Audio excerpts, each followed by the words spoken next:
This is Rickey Morton, Fernandez, and you're listening In Your Head. And if you guys want to know true stories about wrestling and great individuals you want to talk to and find out more about some of the old legends of wrestling, stay tuned for this. All right, we're back. We're joined by the Raging Bull, Manny Fernandez. Welcome to In Your Head. Hey, thanks. Thanks for having me on. Yeah, it's good to see you. We actually met you at the Fan Fest last year in Charlotte, and we'll be going to the next one. I don't know if you're going to be there or not. But probably will. Yeah, everybody mentioned, you looked really good because you were doing pretty bad, I guess, health-wise. But how you doing today?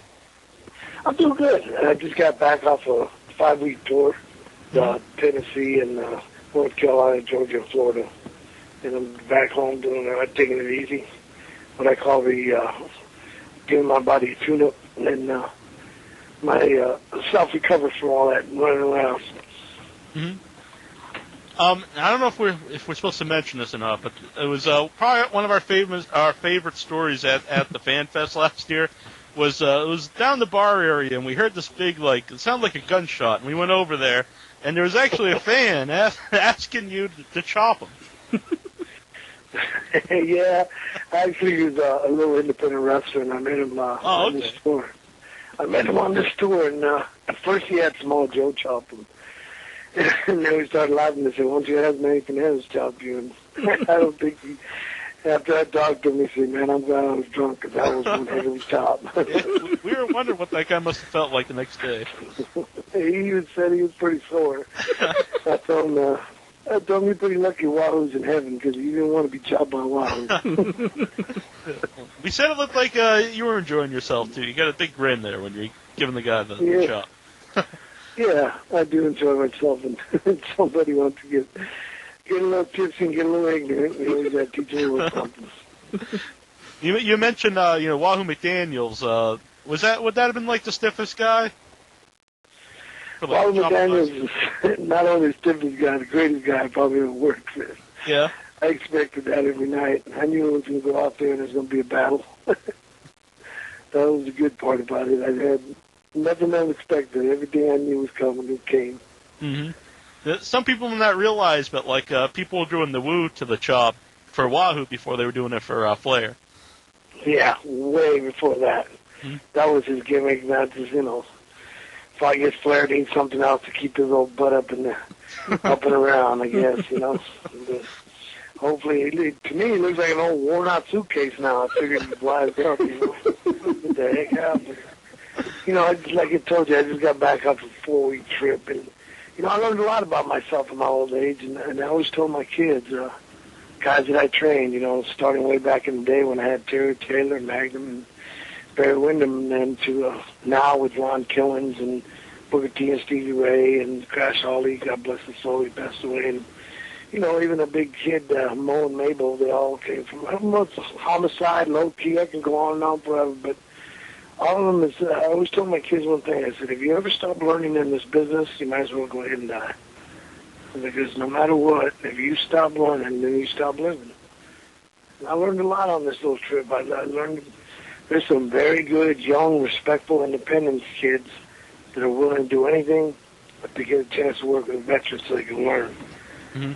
And then again, you got these idiots that are already legends in their own mind that never done anything. You just laugh at them. Right. I had a great match with Ron Killings in Georgia. I mean, he was one of my prized pupils and so respectful, and I'm glad that he just signed with WWE and back get a chance to showcase his talents again, Mm-hmm. I think that the first time he was there, they kind of cut him short, but now I think he's going to stay there for a while.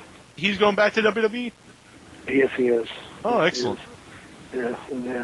I'm glad for him.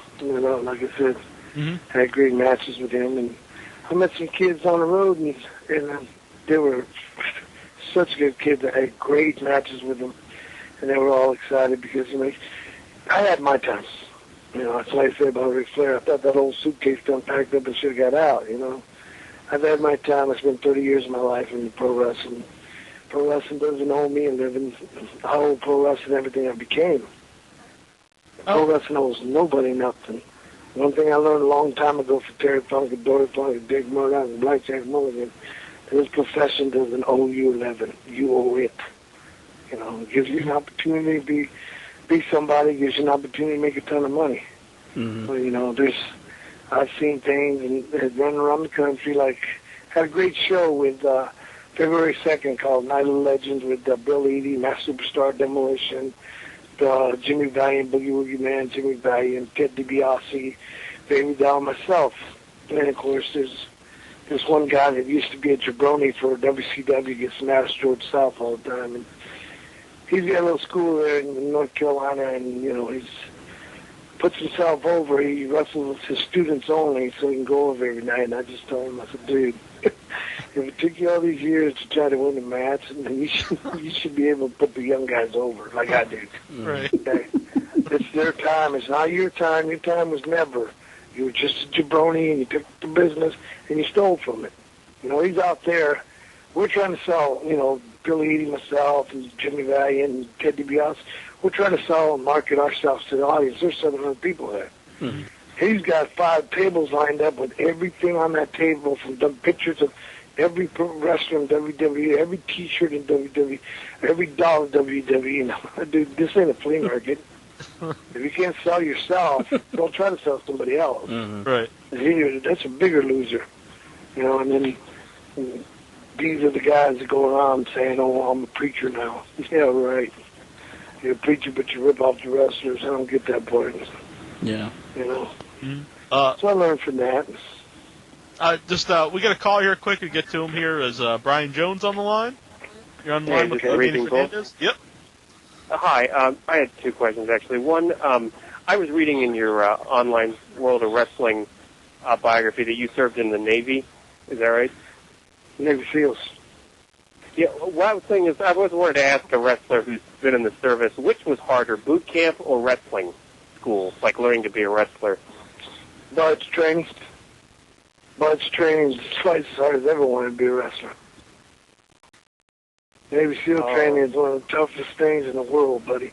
Mm-hmm. And not too many people make it. There was 222 of us who tried out in 1974 when I tried out, and 22 of us made it. Wow. And that became our unit. That was our team. That was my SEAL team, too, what we call Peter 4. Of course, then we were supposed to stay in the country, but then we got shipped out and to Subic Bay, and from there we went to Vietnam. So, you know, there's no guarantee through the government. You've got my respect for that. But the other thing I wanted to know was, you're not the same Manny Fernandez that played for the Dolphins, are you? I mean, I don't know if you've been asked this much of time. No. Manny Fernandez played for the Dolphins. Was an awesome football player. It was Manny Fernandez. Do people ever get you guys confused? Excuse me? Have you ever been confused with him or anybody like, you know, because when you say that you're Manny Fernandez? No, because right away when they asked me, I tell them, no, I played 3 years with the Chiefs on the bench. That Manny Fernandez was an awesome football player with great teams. Mm-hmm. Okay. You can't confuse me. That's his glory. I wouldn't take a man's glory. Right. Well, I appreciate you taking my call. Thank you very much. No problem. Thanks for calling in, Brian. Well, I think we got another caller here. Who is this? This is Van. Hey, Van. You're on with Manny Fernandez. You have a question? Hey, yeah. Hey, Manny. It seems like back in the Crockett days in the mid-'80s, you had just a ton of tag team partners. They were you were either with Thunderbolt Patterson or Dusty Rhodes or Jimmy Valiant, Hector Guerrero, or Rick Rude. I just want to know who's most fun to tag with during that time. The greatest tag team, but I wasn't into tag team. I really never liked tag team. I liked doing everything by myself. But if I had to say the greatest partner and the guy that got along and understood his position with me, it was Rick Rude. That's why we became one of the best tag teams ever. Mm-hmm. Rick Rude knew that Rick Rude was there to be a gimmick, and Manny Fernandez was there to be the warrior. Mm-hmm. And it never bothered him. So I had great times. And, you know, when I was tag team with Dusty, I had to do everything. All Dusty did was get his comeback. You know, I had to do everything, you know. Thunderbolt Patterson was, you know, busted up, could barely move. Could do the people, when I got in Dusty's doghouse, he put me with people like Jimmy Valiant and Thunderbolt Patterson like that. That was punishment.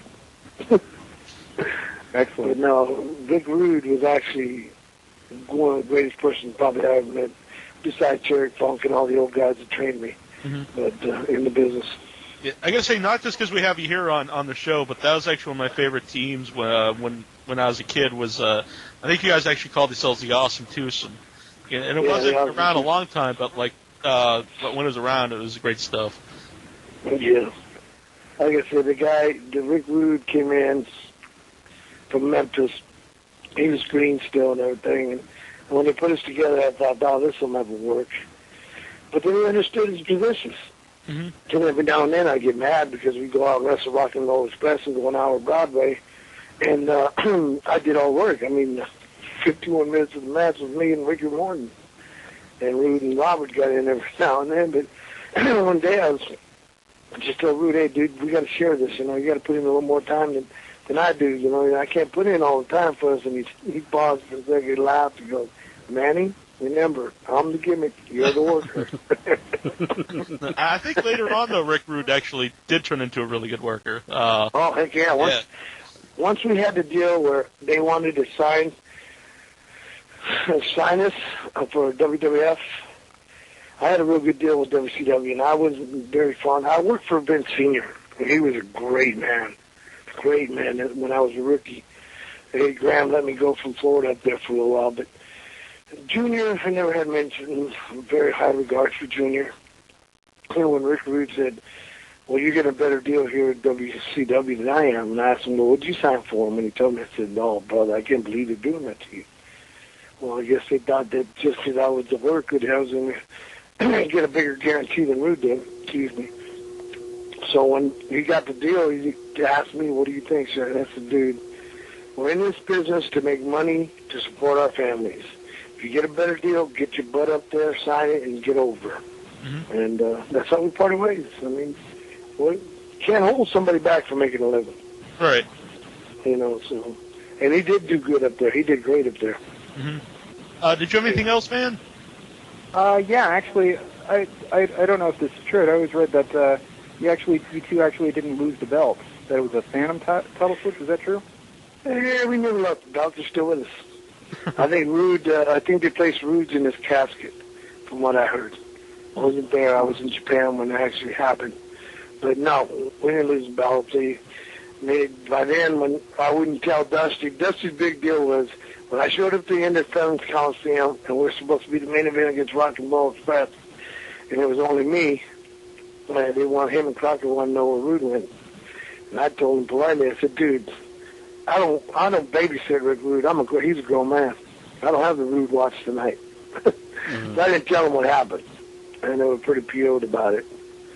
So I had to go out there and have a match with Rickey Morton and put him over, which is not bad. I love Rickey Morton to death. I mean, it's been out of my life wrestling that guy. Mm-hmm. And, of course, you know, they doctored that up to say that we lost the belt. But that's why they had to make new ones, you know. And they got stupid with me. I got stupid with them. I signed in Japan and virtually walked out on WCW, so I didn't care.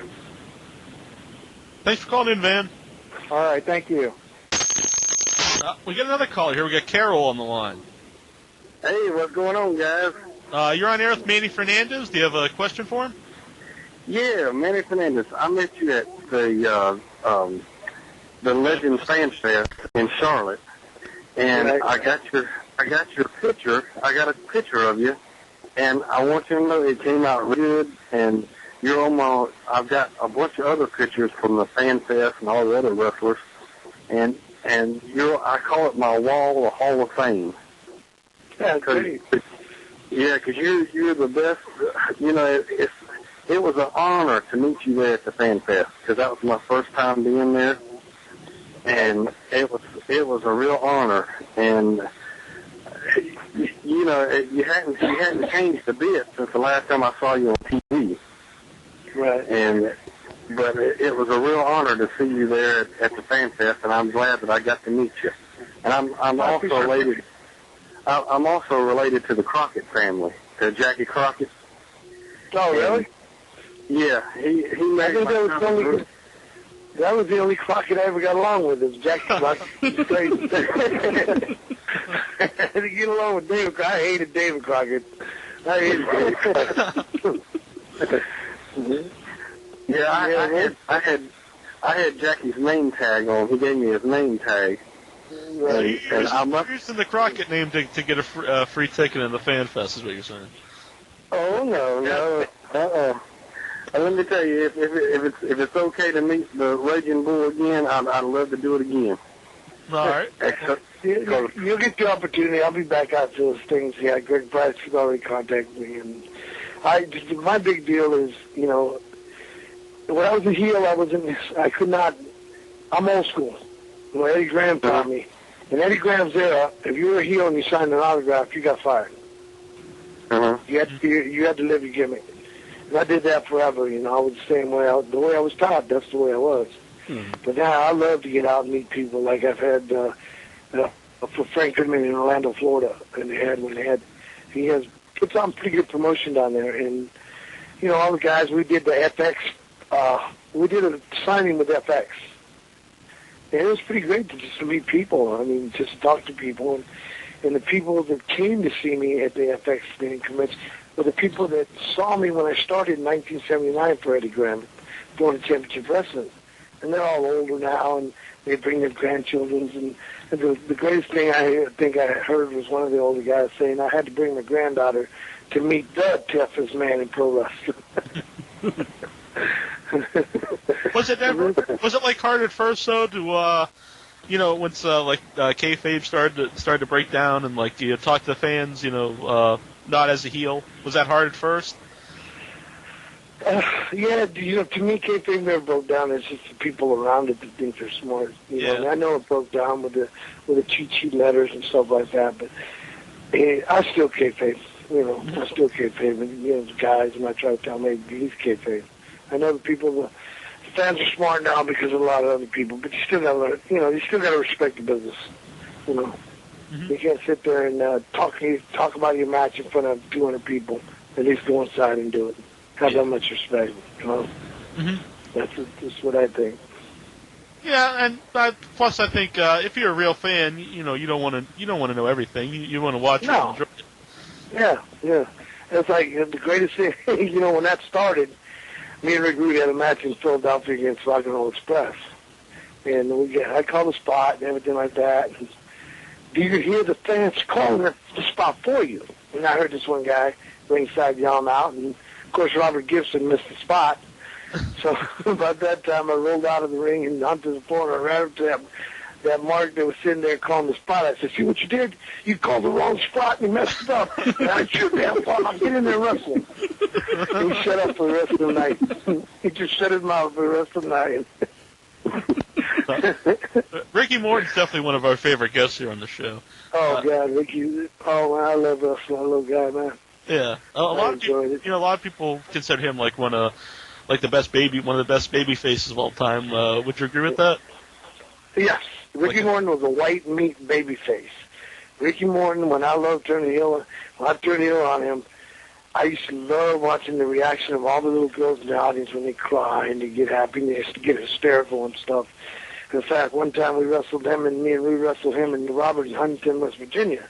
You know what West Virginia's like. Yeah, that's actually where it's up here. And we got all this thing, we're going out on Broadway again, and we sell, Ricky's just selling. And that's the greatest thing about Rickey Morton. He would just sell, convince you so bad you'd want to kill the person hurting him. Right. Well, people, you know, we used to have the old ratings, great ratings around the ring. Well, when I had Rickey and me and Rude were pounding him, people just getting rowdy and they were getting scared and they were crying. They started pushing them ratings towards the ring. About the time they squished the railing right up against the apron of the rings, I had Rickey Morton in the front face line. I told him, dude, it's time for a comeback. Stupid Rickey looks up. He goes, nope, not yet. People are going to start rioting. He goes, oh, that's okay. You're tough, ain't you? You better shut up and get up, boy. I just had to mention quick because you said Huntington, West Virginia. And that's actually where Intra here lives. Yeah. Wait, who is? The co-host here, 1 Inch Biceps. He lives in Huntington. Oh, really? Yeah. Oh, it's a nice city, but yeah, I had a lot of good times in Huntington. I got some good friends in the police department in Huntington, West Virginia. Okay.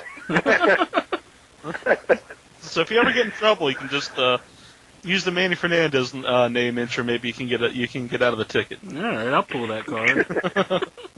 It's the smallest airport I've ever been to. When I went to, flew down there. Then we went to Charlotte last year, and it's just a little tiny place.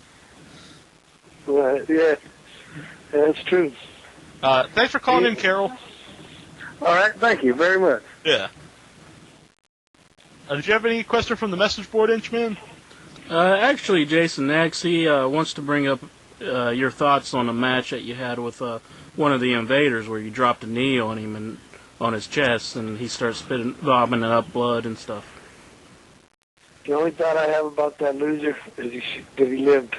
Mm-hmm. You know, them people were involved in killing one of the best friends in college, a college brother. We all went to West Texas State, and all the names that came out of West Texas. Bruiser Brody was special to me. Mm. He took me under his wing in Japan, taught me how to get over in Japan, turned me on to all the sponsors, so I never had to spend a dime in Japan. And man, for whatever reason, because we were West Texas, even though we went separate times, all the guys who got into pro wrestling out of West Texas State became very close to one another.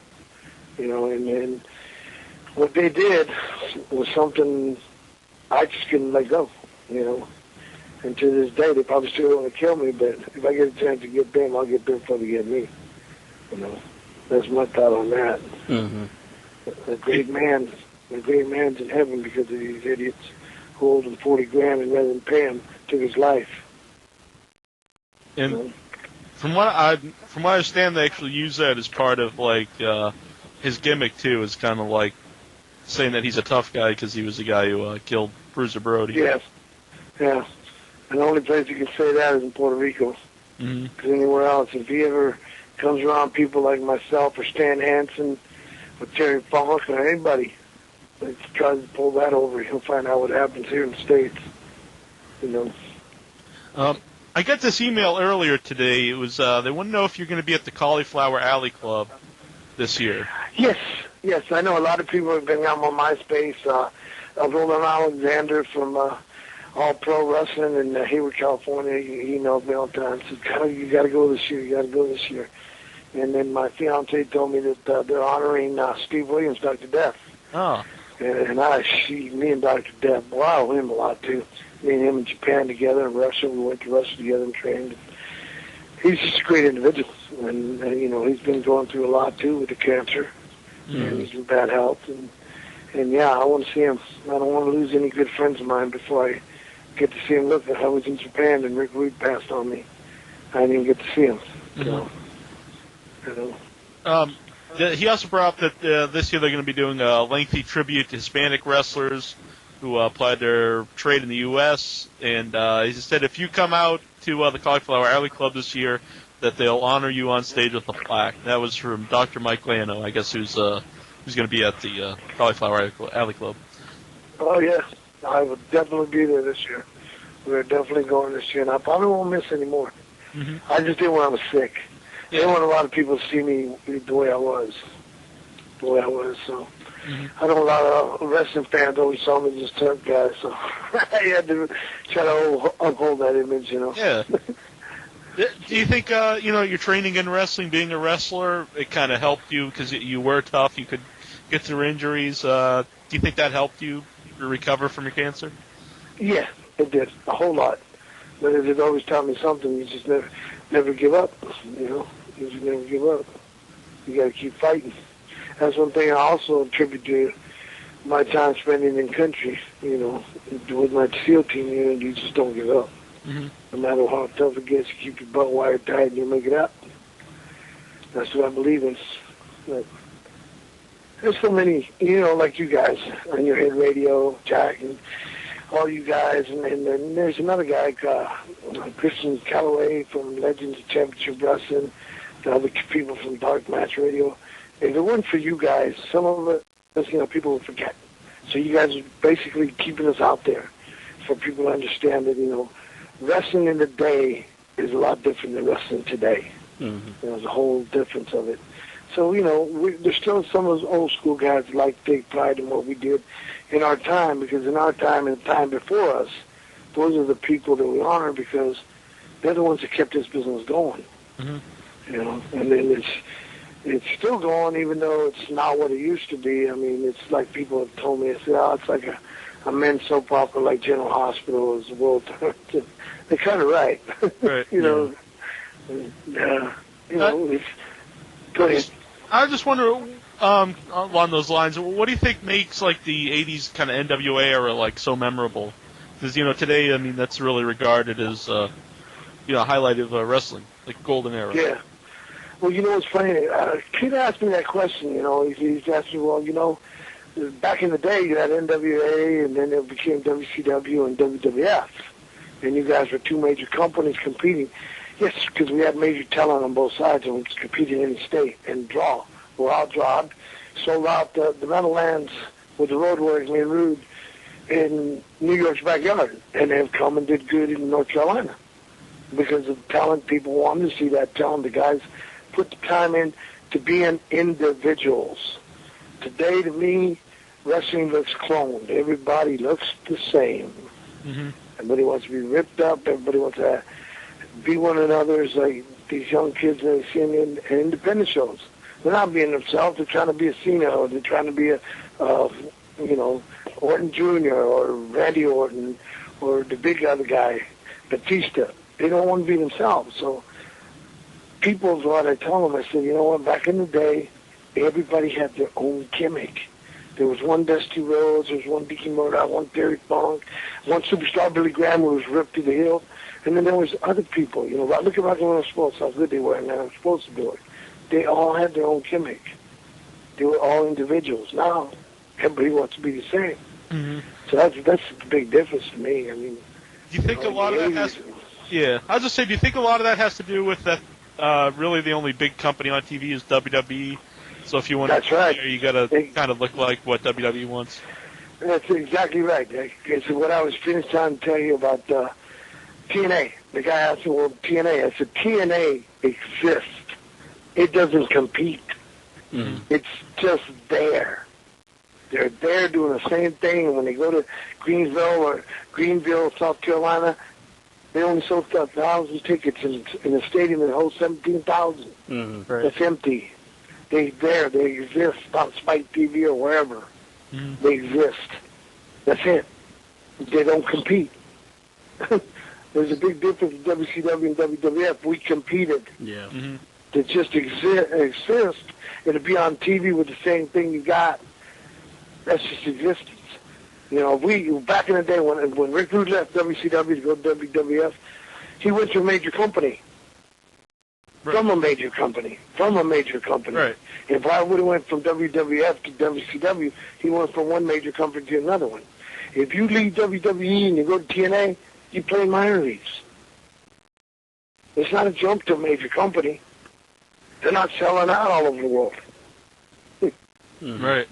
That's the biggest difference. Well, when he did go to WWE, did Vince ever try to hire you, or at that time, or any other time? Oh, well, they were trying to get me and Rude together.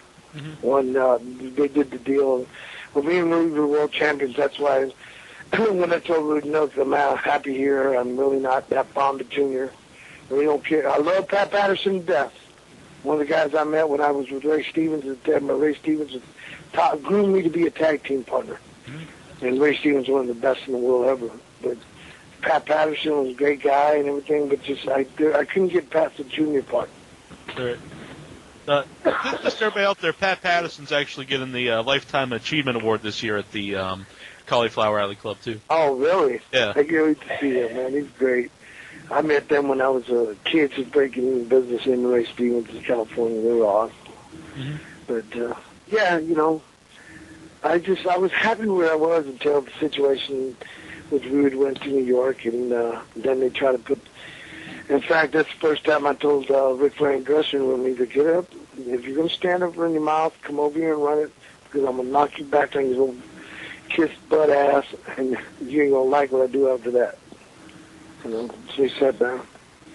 One of the people here in our chat room, KOC Royal, I think he actually is a wrestling promoter, I'm not sure, but he says, what did you think of the way Dusty Rhodes did the Bunkhouse Stampede, where he would put himself over? That's the sad thing about Dusty Rhodes now. See, he's in a position he can't put himself over all the time. Every time, one of the greatest stories I know is when I started in Florida, They pushed me, and they gave me a chance. I got the big push, and Terry Funk put me over. But Terry Funk put me on the map. And not only he trained me, when he came to Florida, he was a Florida heavyweight champion, and I hadn't been 8 months in the business. Terry Funk told him, I want to drop this belt to Manny Fernandez. You know? Mm-hmm. I was already getting over thanks to Joe LeDuc and Hardy Race and King Curtis and Don Morocco and Bugsy McGraw and everybody. They got me over strong. And then Dusty was kind of upset because he was leaving the territory and he wanted me to be beat.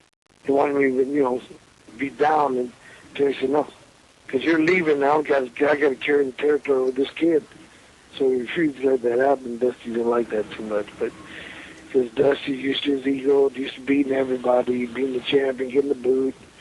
Dusty's about Dusty. And Dusty is a great individual. He did make me a millionaire twice. He took good care of me everywhere I went. He booked me, like, only because I could pop the territory.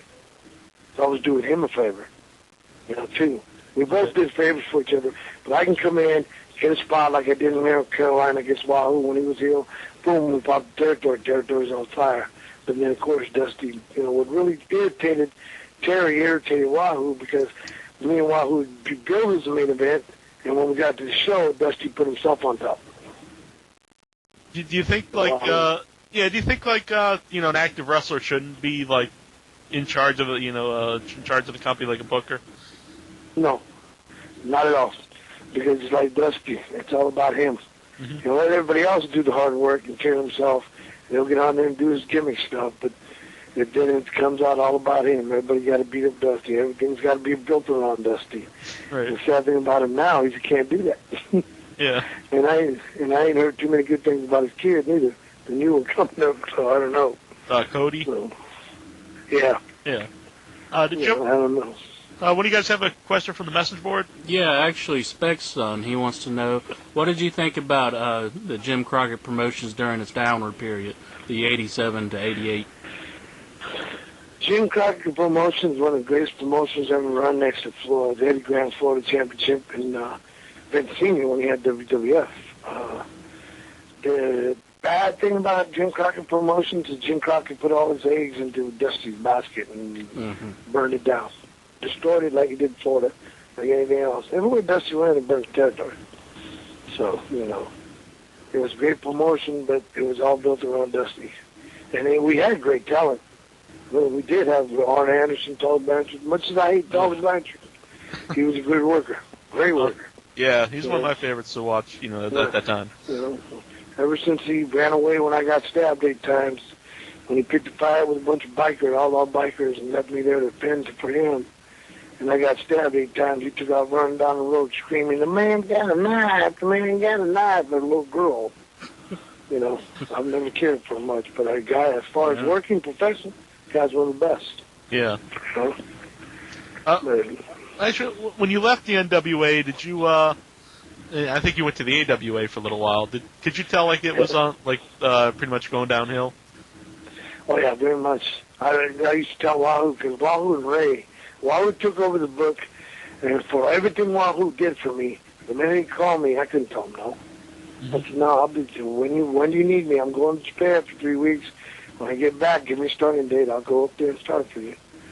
And he had Wahoo and Ray Stevens, you know, they were in the office, and there was no way I wouldn't have fun with them.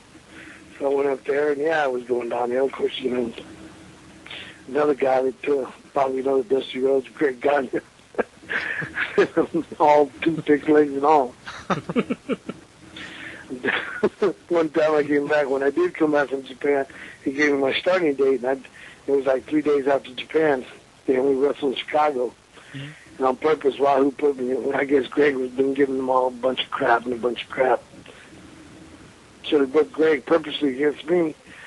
And he knew that when I come back from Japan, I had that speed, 100-mile-an-hour speed. Yeah. Because you've been in Japan, you got to go fast like they do. And I guess Wahoo knew I was going to blow him up and stretch him. And Wahoo and Ray were peeking out the door and laughing their heads off watching me beat up on Greg Gagne. I guess that time WWE was really like kind of not really buying up the territories, but you know, getting a lot of the main guys and the territories were starting to fold. Were you like surprised, like they pretty much all disappeared? Did you ever think that would happen? Yeah, because, when we became WCW, I thought it was cool. I thought, we were going to do like the rest of the PBS just in our area. Mm-hmm. Then I heard we bought Florida out. We're going to Florida, and I'm going, oh, wow. There goes the territory. And then when I heard we bought Louisiana from Bill Watts, I'm like, what the heck are we doing? And then pretty soon we took California, and I'm going, man, we're getting greedy here. We can't be this whole place, it wasn't logical that we would come out of Charlotte, go all the way to San Francisco for a wrestling show, call it the Civic Center there, and then come all the way back to New York. Then it really had enough sense to do the East Coast, then go to the West Coast, then back home. Mm-hmm. So it was West Coast, East Coast, back to Ohio, and then it just got out of hand after a while. When they bought, Bill Watts' Mid-South territory, do you think they could have done like a bigger deal, kind of like have like a feud between the companies? Right. I thought that's what they were going to do, because they put Dickie Slater down there as a booker. Mm-hmm. And Dickie Slater was a great guy. He was a good mind in booking. And I figured he was going to book Louisiana with the talent that they had, the Blade Runners, Ultimate Warrior, Sting. Yeah. And Rick Steiner and Steve Williams, like Death. And, Magnum TA was going to go back and forth there, because that's where he got his big push originally. And all of a sudden it was all us, the A-teams, all of us going to Louisiana. And Dusty just got rid of those guys. He just didn't care for... Well, one thing was, of course, when Dickie Slater took the book, Sting and Ultimate Warrior thought, well, we're going to do what we want to do. We don't care who you are. And they found out different. He knocked them both out. Stuck Sting's head in the toilet and flushed it a couple times. I thought that was funny, man. Some of these guys, man, they ask me, well, he's pretty tough guy on TV. Yeah, well, anybody can be tough on TV. Anybody can be tough on TV. Like I met a kid in Orlando, Dexter Walker, that Rick Steiner, him being green and brought up by one of the old school guys, Blackjack Mulligan, got respect. You respect the older guys. You respect the veterans. You listen to what they say. Just shut up and do what your job. So, he wrestled Steiner. Steiner went out there, and rather than try to be good to the kid, he just stretched the kid, beat him up and everything. And, the kid came back, and being polite as he was taught, he told him thank you very much. And Steiner laughed and thought the kid was a mark. And put it all over the internet, how he stretched the kid.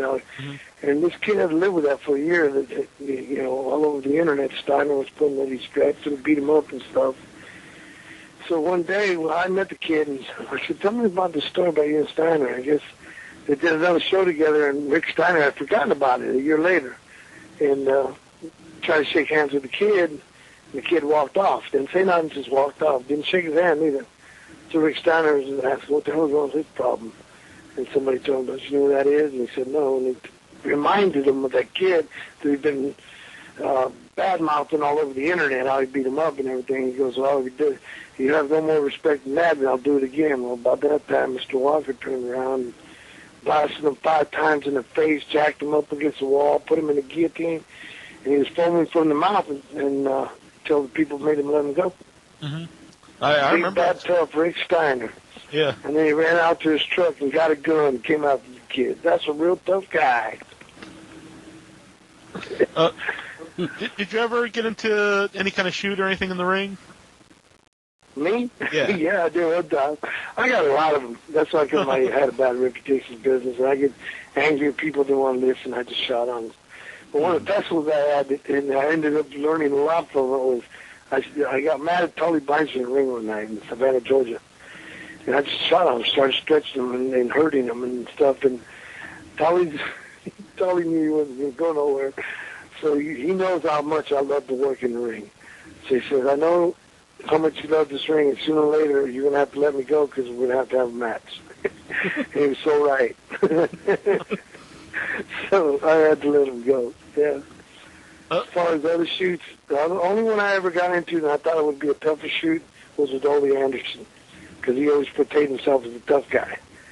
And I got mad at him for just being mean to Thunderbolt. Wouldn't let him do nothing one day. I told him, tag me. I walked right in and just jacked him in the jaw, and he didn't do nothing. I said, you want to be a tough guy? Here I am. Let's do it. And he didn't do nothing. And so that wasn't much of a shoot.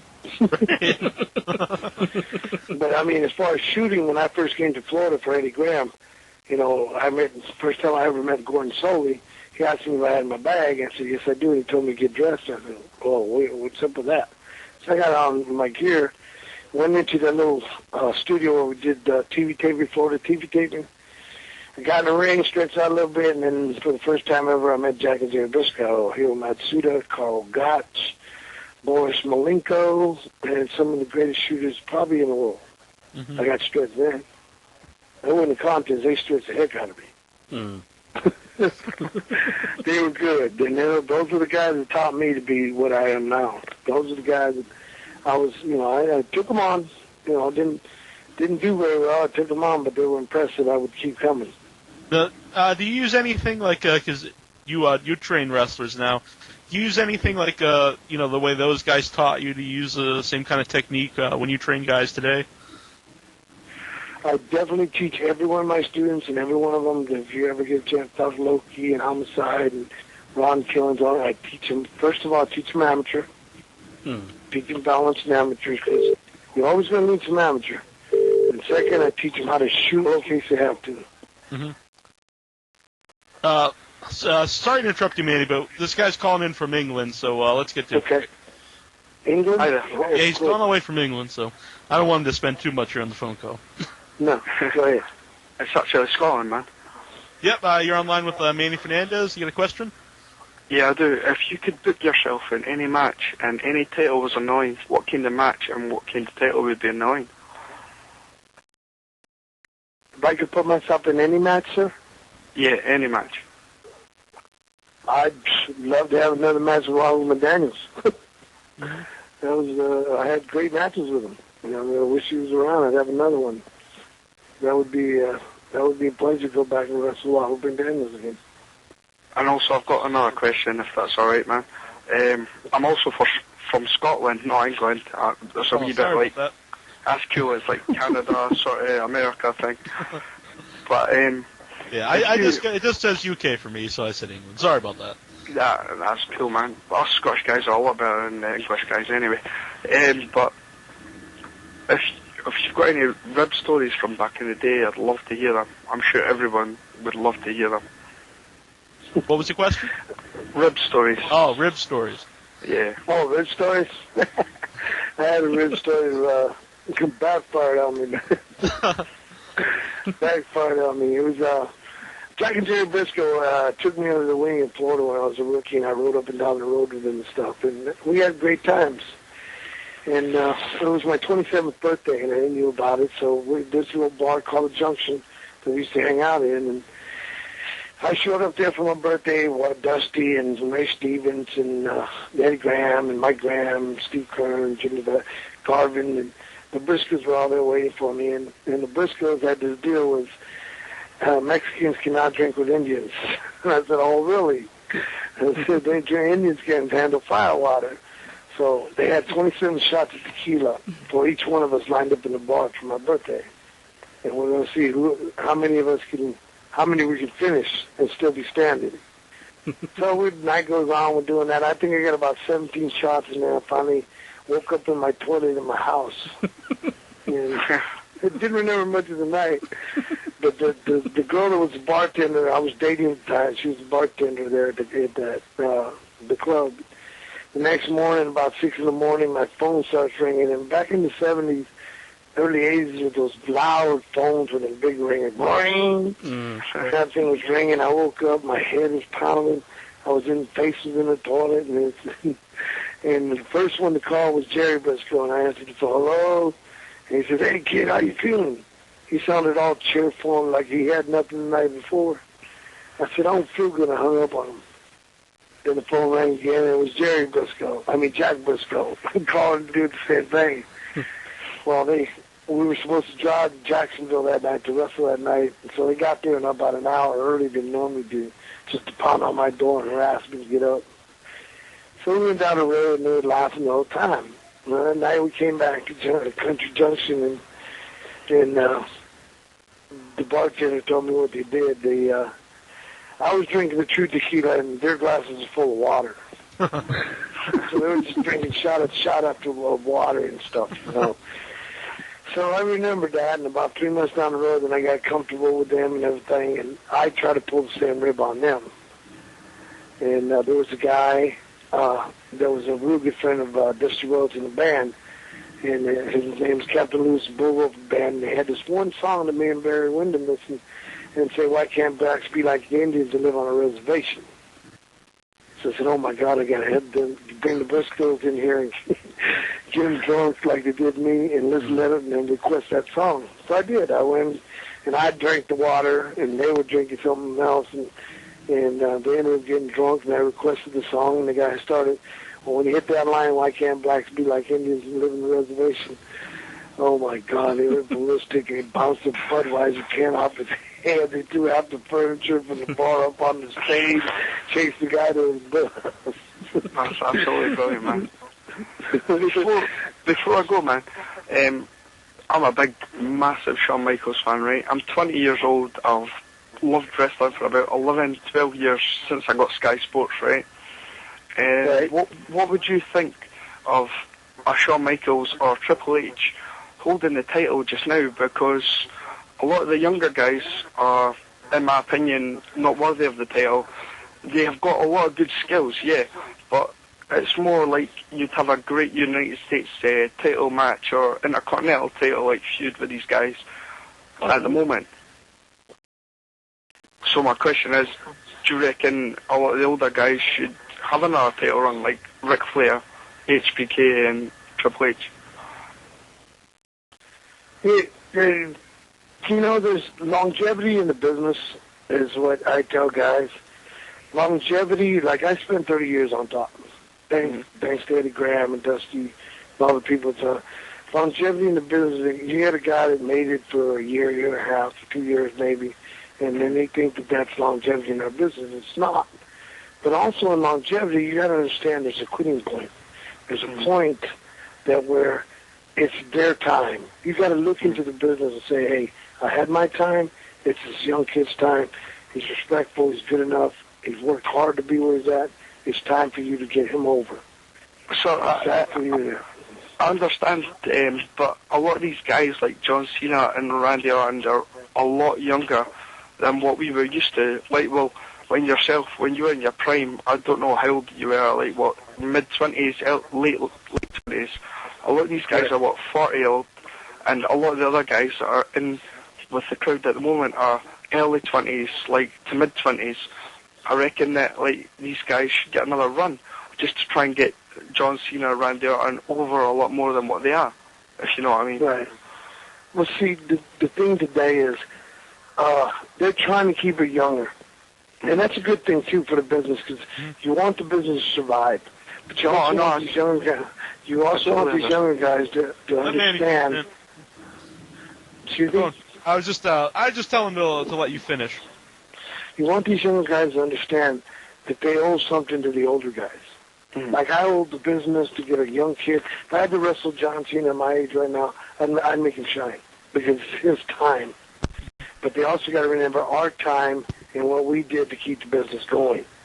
So, yes, you want the business to stay younger, but you also want them to respect, most of all, respect what it has done to you. Right. More than anything.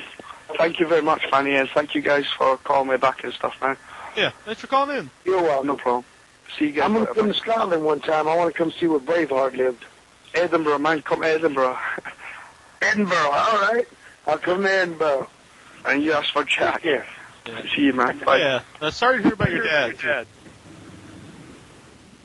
He said earlier in his chat room that his dad passed away recently. Yeah. I'm really sorry. Yeah. Do you think for the reason that they push like the younger guys is it's kind of easier to burn out since like WWE's like the main TV. You can't like go from WWE and then go to there isn't a Florida to go to and then to pop around different places and kind of rejuvenate yourself and then come back. Yeah. See, that's what's so great about when Eddie Graham owned me. Well, Eddie Graham gave me my biggest break in Florida. And Florida was the hottest territory ever in the 70s and 80s before we messed it up by buying it. But he gave me my break, and when I had that run there with all the guys I mentioned, Roscoe and Hardy Race and King Curtis Jones, and then of course Terry Funk. Mm-hmm. He said, okay, we don't want you to get here. We're going to send you to Wahoo in San Antonio, Texas for Southwest Championship Wrestling. Go down there for a little while and then come back to us.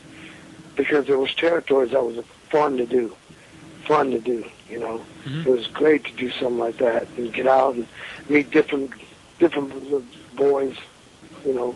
We went down there, you know, and I met Juan Reynosa and Chavo Guerrero, who coached me in high school.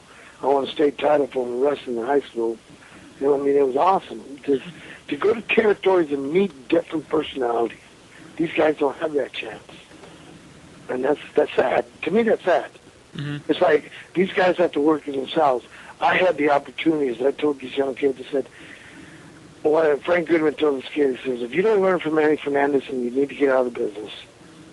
Because I had that opportunity to learn from their old veterans like the Hardy Races and Don Morocco. They grew me. Mm-hmm. I mean, that was talent. I had talent to work with. So that's the only reason I got better. These young kids just don't have that opportunity nowadays. Mm-hmm. When you see the guys you train, you mentioned a lot of guys, Homicide and Run Killings and a bunch of the guys. When you see them on TV, does that make you feel proud? You know, you had something to do with these guys being there? Not only does it make me feel proud, because they are so proud of me that they worry about me. You know, they worry about, like, Homicide called from Ohio when me and Ron Killings were in Orlando and told him, you make sure you keep our dad out of jail. His stuff I did, don't let him fight. You know, they know, but I mean, it's like I told Ron, I said, you guys making it makes me bigger. Mm-hmm. Not me making it. You guys making it, coming from me, that makes me bigger and it makes me proud. Because I know what they have in them. You know? Mm-hmm. So like it made Dickie Murdoch, before he passed away, proud of what I did. It made Terry Funk very proud of what I did, you know? All those guys. I mean, my guys, to me, my guys are special because they got part of me in them. Mm-hmm. You know, and it's my bloodline. See, there's bloodlines in the business. Some like Ted DiBiase from his dad, Dickie Murdoch from his dad, Terry from his dad. Well, my bloodlines come from pure bloodlines from Terry and Dickie and Ray Stevens and Dick Murdoch. I mean, Black Dick Mulligan, Sweet Handsome Rip Off. All the ones that Ted DiBiase, Tito sent, all the guys that took their time to share their knowledge with me. So when I train one of my guys, he has my blood in him. And, you know, my blood stands for something. I did do good in the business. Mm-hmm. You know? Yeah, so. If someone wanted to pursue get into the wrestling business, they wanted to train with you, how would they go about doing that? Just inquire on my MySpace. Go to mfragersboy@hotmail.com, and I would give them info about that. Okay. But I tell people, see, there's so many people that have these wrestling schools and stuff, and some of these clowns, they're trained by nobody, and they set up their own wrestling school. Mm-hmm. Or train for a couple of weeks, and they get a wrestling school. They buy a ring, get a wrestling school, and just buying a pair of boots don't make you a wrestler. Right. Yeah, exactly. You know, don't make you a wrestler. You know, you don't know how to grab a headlock, pick somebody over, get a top wrist lock, and snap somebody over, then you're not a wrestler. You know, if you question, I mean, I asked the big kid in I wrestled, I said, can you do a schoolboy? He said, what's that? Somebody didn't train you right. You know, somebody told you you're a wrestler when you're not. You know, that's what I deal with all the time. And then you got to sit down and tell them, hey, look, whoever trained you wrong. The simplest question I ask an individual, see, I won't take anybody's money. If you cannot hang with my routine, you don't want to train to be a wrestler. And if you can ask everyone I train, all the way to Barry Windham, if you talk to me, I am physical before you become a wrestler. You will learn how to mat wrestle. You will learn how to be in condition, and you will learn how to go 10, 20, 30 minutes with nonstop if I have to ask you to do that. But, you know, if you can't do that, I won't even waste my time with you. You also mentioned to us earlier, you know, off air that you train guys for MMA if that's where they want to pursue their career. Man, I love that. Like I said, you know, when I went to Florida, I got Stretch Father and great names. I learned a lot from them. I learned from Hiro Matsuda. I learned how to hook people, learn how to shoot. Then when I talked about Dr. Death, went to Russia, and I spent 5 weeks in Russia learning how to do sambo. So I became a sambo master. All my stuff, and of course I freestyle. I freestyle all my life, so I teach freestyle, teach sambo, I teach kick fighting. I learned my Muay Thai in Thailand when I was a SEAL. So, now I can't kick like I used to because I got titanium all in my legs, but I still teach it. And if you would have gotten into wrestling now, and MMA is like really big now, would you have pursued that? Brother, if I would have known hockey would have been so fun, I would have played hockey instead of football. If I knew MMA was going to do that, that's what I'd be right now. Yeah. It's like, you know what we were talking about Ric Flair, and I said he looked like an old suitcase just getting packed up? Right. Mm-hmm. I trained King Shamrock when I had South Atlantic. I had him. I trained him and Chris Chavis and a couple other guys when I had South Atlantic out of Charlotte. Is that Tatanka? WCW. Yeah, Tatanka. Okay. And when I see Ken Shamrock on UFC getting knocked out, it's like, dude, it would be like me making a comeback at my age. I ain't going to win. Mm-hmm. How many times do you got to get knocked out to know that it's done? Mm-hmm. It's over. It's ridiculous. Some people just don't know when it's time. Mm-hmm. Yeah, I think it's, with Ken Shamrock, people still want to see him because he's one of like the pioneers of MMA, and then it's kind of sad at the same time because you see him and he always gets beat. Yeah, that's the sad part. I mean, sometimes you just gotta let it go. Mm-hmm. I mean, you just gotta let it go. It's a young kid's time now. Did you see Brock Lesnar? He recently went to MMA. He had this UFC. Oh God, he was kicking that dude's butt. And the bad thing about Brock Lesnar, he's so tall. Yeah. And if you're a good single leg shooter, low shooter, you can beat him all the time. Because all you do is hit a low ankle. And I'm great at hitting low ankles. Mm-hmm. But that's what got him in trouble. He's so tall. He was pounding the guy. Mm-hmm. He was beating the guy up.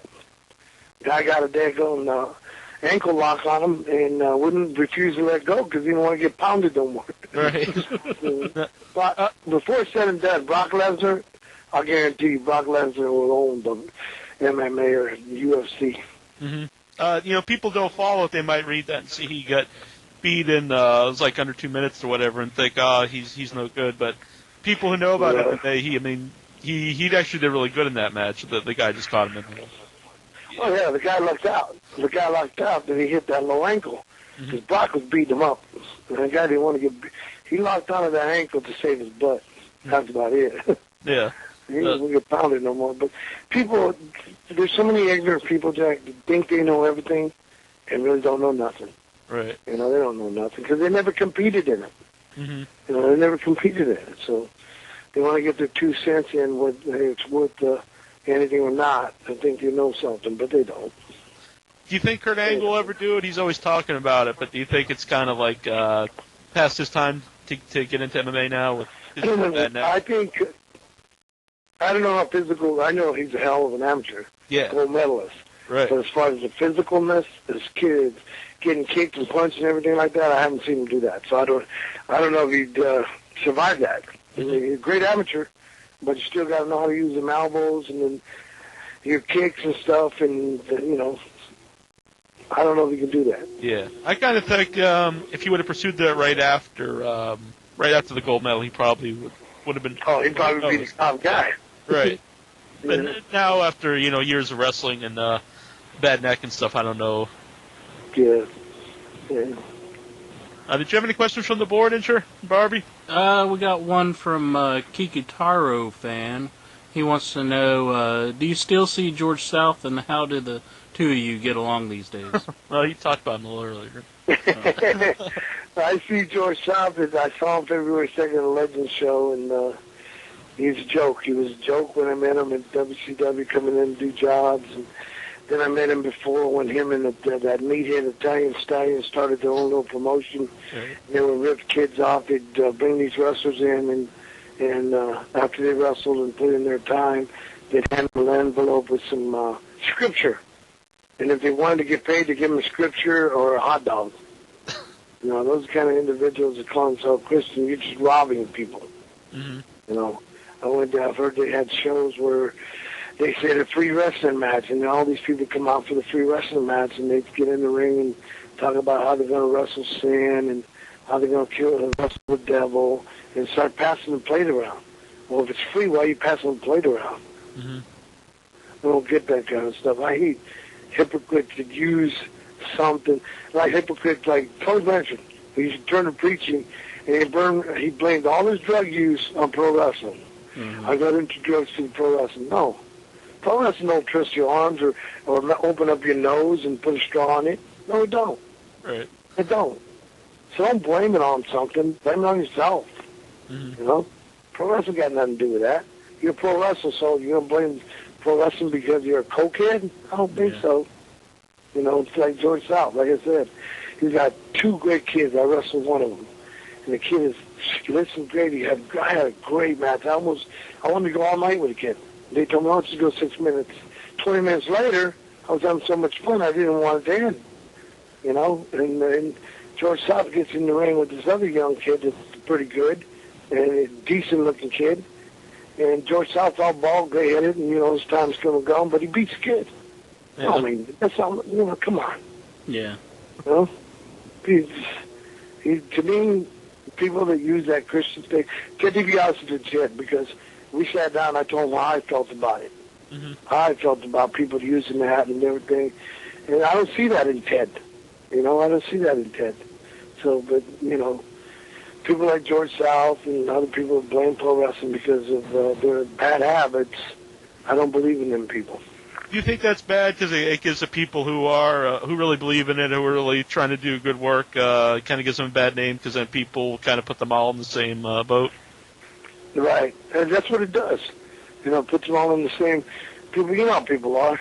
If this guy burned you, Nancy, then you think this guy's going to burn you. Mm-hmm. That's how people are in the world today. They're real defensive, you know, and you can't go around and burn people, and people think that, oh, well, just because you say you're better, it's going to happen. It's not. It's not. They categorize things in this world. Mm-hmm. You mentioned one of the Guerreros earlier. I think one of them taught you. I think you said it was Chavo. Chavo. I grew up with the whole Guerrero family. Yeah. But when Eddie was a baby, we used to call him Airwee when he was young, and he was a little pain in our butt. He'd come in and hide our boots, come in the dressing room and stash your boots somewhere and run off laughing. He was a big kid. I mean, and Hector was, and me amateur wrestled, and, you know, Chavo was a coach. And I mean, I know I've been since Gory Guerrero and before he passed on. I mean, I've known that. We all grew up in El Paso. You know, we were born in El Paso and stuff, so. Oh, was that something special to see when Eddie actually won the world title in WWE? Oh, yeah. Special moment for you? Oh, yeah. Oh, yeah. In fact, I took when I was coaching out here in Live Oak High School in Morgan Hill, California. Mm-hmm. I took my wrestling teams. They wanted to go to WWE, and I called Tommy Jr., and I told him my team wanted to go, and I had all these backstage passes for me, and I said, well, I'll just tell that I'm coming. And, of course, they let us in, and the kids only had 2 requests, and I was laughing. You know, you see the amateur wrestling kids. And they said the only people that wanted to meet was Eddie Guerrero and Kurt Angle. I said, how about the other ones? They said, nah, just those 2. It was funny. So it was fun. So we went down and visited Eddie when he was president of California. So. Have you ever, nowadays, would you ever do anything with WWE, for their WWE 24/7, or when they put out different NWA DVDs and stuff? Yeah, I don't know. I like I said, I have my time on TV. Mm-hmm. No, I'm not one of those guys. If you turn on camera on, it doesn't excite me. It doesn't excite me. I have my time on TV. I don't know. I mean, I enjoy going around the country and working with some good young talent that really, really wants to make it in the business. Not wants to make it in his head and think it's great. He wants to make it in the business. Mm-hmm. Those are the guys. I have fun with those kids.